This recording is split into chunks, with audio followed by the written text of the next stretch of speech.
Hi guys, మీరు చూస్తున్న channel వచ్చేసి శ్రీను కంప్యూటర్ టెక్నాలజీ. ఒకవేళ ఇవాళ ఎంఎస్ ఎక్సెల్లో డూప్లికేట్స్ రిమూవ్ గురించి నేర్చుకుందాం. ఓకే, ఇప్పుడు ఈ లైన్లో మనకు డూప్లికేట్స్ ఏం లేవు. డూప్లికేట్స్ అంటే ఏంటిది? ఇప్పుడు ఇక్కడ ఒక నెంబర్ టైప్ చేసి ఇక్కడ నుంచి ఇలా డ్రాగ్ చేసుకుంటూ వెళ్ళిపోయారు అనుకోండి, అన్ని వన్లో వస్తాయి కదా, వీటిని డూప్లికేట్స్ అంటారు. ఇది ఒరిజినల్, ఇది డూప్లికేట్స్. ఓకే, ఇవన్నీ క్యాన్సిల్ చేయాలనుకోండి, ఇక్కడికి వెళ్ళి రిమూవ్ డూప్లికేట్స్ అని ఆప్షన్ క్లిక్ చేసి కంటిన్యూ టు క్లిక్ చేస్తే ఇక్కడ కాలం ఎఫ్ అంటే కాలం ఎఫ్ లో ఉన్న డూప్లికేట్స్ అయిపోవాలంటే క్లిక్ చేశారు. 9 డూప్లికేట్స్ కనిపెట్టింది, రిమూవ్ చేసింది.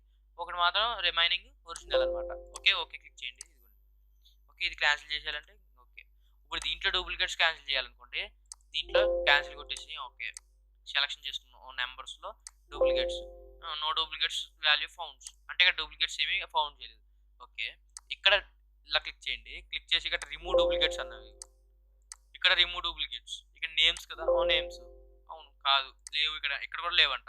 ఇప్పుడు ఎంపీసీలో డూప్లికేట్స్ తీసేయాలి అంటే రిమూవ్.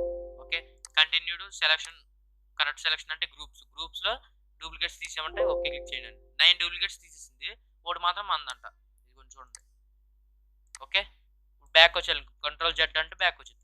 ఓకే, మనం ఏదైనా డూప్లికేట్స్ క్యాన్సిల్ చేయాలనుకోండి, తీసేయాలనుకోండి, ఇలాగే తీసేయచ్చండి. ఓకే, రిమూవ్ డూప్లికేట్స్ వల్ల ఉపయోగం ఇదండి. ఓకే, ఈ నా ఎక్స్ప్లెనేషన్ బాగా నచ్చితే సబ్స్క్రైబ్ చేయండి, లైక్ చేయండి, షేర్ చేయండి. ఓకే, మీరు నేను పెట్టే ప్రతి వీడియో మీరు చూడాలనుకుంటే నా ఛానల్ సబ్స్క్రైబ్ చేసి బెల్ ఐకాన్ క్లిక్ చేయండి. Okay, bye.